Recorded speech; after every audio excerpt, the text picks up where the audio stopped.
नमस्कार दोस्तों, मैं अंकुर उपाध्याय स्वागत करता हूं आप सभी का आपके अपने YouTube channel share market analysis में। दोस्तों बात करेंगे विकास लाइफ केयर लिमिटेड के बारे में।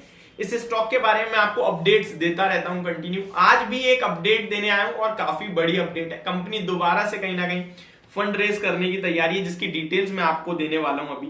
मार्केट कैप लगभग इस स्टॉक का 640 करोड़ का मार्केट कैप है, यानी कि आप कह सकते हैं एक पेनी स्टॉक के रूप में भी इसे ट्रीट कर सकते हैं।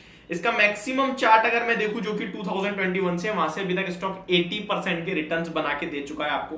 6 महीने में 11% के समथिंग के रिटर्न है इस स्टॉक के।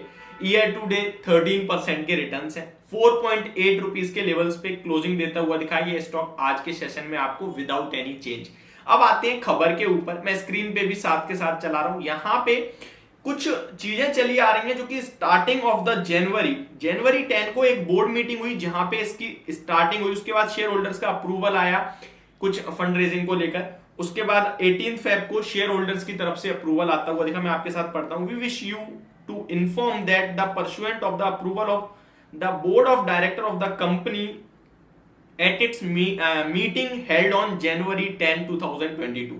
ये यहाँ पे मीटिंग हुई। उसके बाद and the shareholders resolution passed on February 18 को कहीं ना कहीं आपके लिए शेयर होल्डर्स की तरफ से भी ओके आया थ्रू पोस्टल बैलॉट। उसके बाद यहाँ पे एक्सचेंजेस की तरफ से भी थम्स अप आता हुआ दिखा 23 मई को for QIB issue the fund raising committee of the board.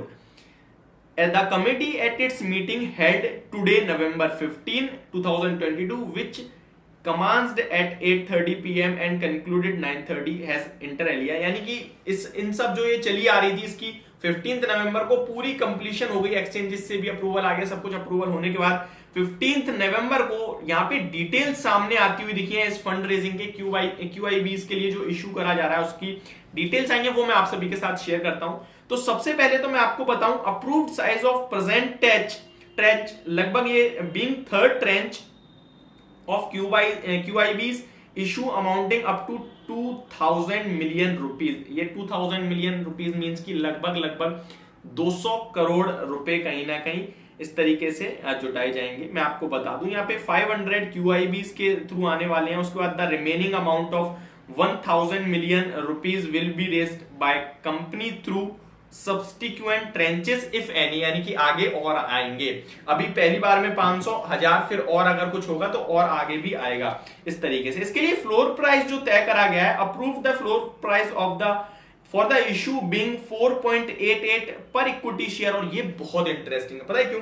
4.88 rupees पे इसके लिए फ्लोर प्राइस तय करा है और आपने क्लोजिंग देखी आज 4.8 की, यानी फ्लोर प्राइस इससे ऊपर है। इतने बड़े अमाउंट पे खरीदारी हो रही है और उसका फ्लोर प्राइस ऊपर है। तो ये एक इंटरेस्टिंग चीज देखने को मिल रही है इस स्टॉक में। तो इसी डिटेल को मैं आप सभी के साथ आज के सेशन में शेयर करने आया था। होप आपको समझ में आई होगी। इस स्टॉक के बारे में देखें तो पिछले 5 दिनों का हाल देखें तो 3% नेगेटिव है, एक महीने में 4% नेगेटिव है। ओवरऑल स्टॉक एक रेंज में ट्रेड कर रहा है, कोई मूव दे नहीं रहा है अभी ज्यादा बड़ी, बट ये एक बड़ा डेवलपमेंट होता हुआ दिख रहा है स्टॉक में जो मैंने आप सभी के साथ शेयर करा। मैं एक डिस्क्लेमर देना चाहता हूं, यहाँ पे मेरी कोई बाय या सेल की रिकमेंडेशन नहीं है। मैं आपको अपडेट देता रहता हूं इस स्टॉक पे, इसलिए video the. Thank you so much for watching this video. Have a great day.